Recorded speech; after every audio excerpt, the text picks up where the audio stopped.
يا أيها الذين آمنوا لا تتخذوا آباءكم وإخوانكم أولياء إن استحبوا الكفر على الإيمان. Les chiites et zawaj al-mut'a, le mariage temporaire. Chez les chiites, le mut'a, c'est le mariage temporaire, cela est permis chez eux, même si c'est 5 minutes. En fait, c'est de la prostitution cachée. On paye, on prend notre plaisir, on part. C'est ça le mariage temporaire chez eux.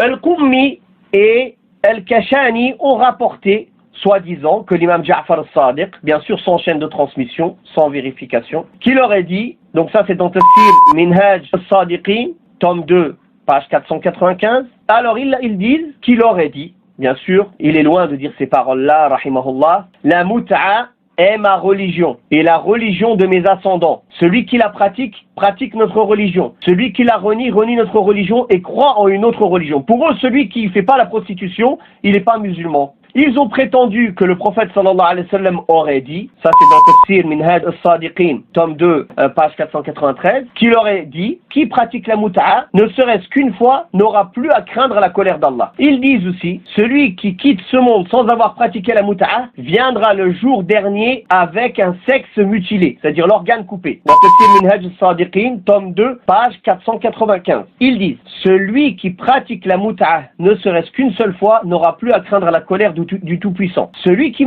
pratique la mut'a 2 fois sera ressuscité avec les bons. Et celui qui pratique la mut'a 3 fois me concurrencera au paradis. Pour eux, celui qui fait ses plaisirs dans le haram, il pourra même concurrencer le prophète sallallahu alayhi wa sallam au paradis. Donc quel concept alléchant pour une personne dont la foi ne lui permet pas de se préserver de l'adultère et de la débauche. Le chiisme lui permet d'assouvir tous les désirs et soi-disant, avec ça, il gagne le paradis.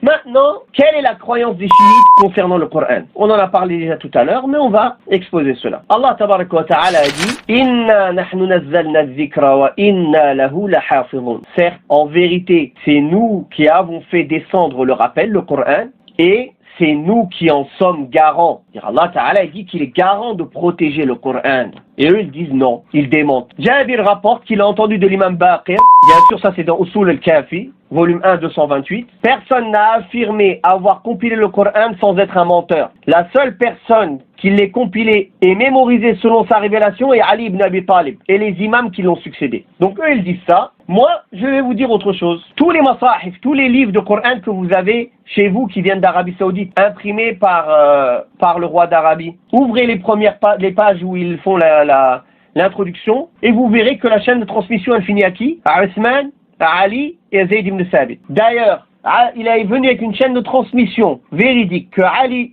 Ibn Abi Talib a dit les versets du Coran sont 6236. Donc, eux, quand ils disent que, en vérité, il y a encore 2 tiers qui sont pas là, Ali Ibn Abi Talib lui-même, il les contredit avec des chaînes de transmission véridiques. Un homme dit, parce que chez eux, ils ont un homme dit. Eux, ils n'ont pas de chaîne de transmission où ils disent tel. Non, un homme a dit, un homme a entendu l'imam dire. Voilà. Que chez les chiites, ils ont des ouvrages de référence. Un des ouvrages de référence, qui est le plus grand ouvrage de référence chez eux, il s'appelle El-Kafi. C'est une collection de faux hadiths attribués au prophète Muhammad sallallahu alayhi wa sallam et aux imams infaillibles chez eux. Ce livre-là chez les chiites, c'est comme Sahih al-Bukhari chez nous les sunnites, pour que vous compreniez l'importance de ce livre chez eux. Donc, la première remarque, c'est que pour eux, tous ces hadiths, qui est donc leur livre de référence, il n'a pas besoin de chaîne de transmission. Ils peuvent se permettre de dire sur Allah, sur son messager, sur les imams, sur les califes, ce qu'ils veulent, sans chaîne de transmission. Ali a dit, le prophète a dit, l'autre a dit, tout le monde a dit, mais on n'a pas besoin de chaîne de transmission.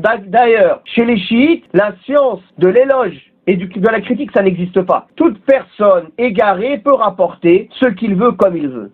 قال فلا يكاد يوجد خبر يمكننا إثبات عدالة رواتها إذا بنينا على المنهج السندي. التفت جيدا، الفقيه الهمداني يقول إذا استندنا إلى منهج السيد الخوئي منهج سندي عندنا رواية صحيحة في الكتب الأربعة ولا توجد عندنا، لا توجد. فلا يكاد يوجد خبر يمكننا إثبات عدالة رواته على سبيل التحقيق لولا البناء على المسامحة في طريقها والعمل بظنون غير ثابتة الحجية. إذا ماذا يقول؟ إذا المدار هو الوثوق بالقرائن الخارجية التي عمدتها كونها مدونة في الكتب الأربعة.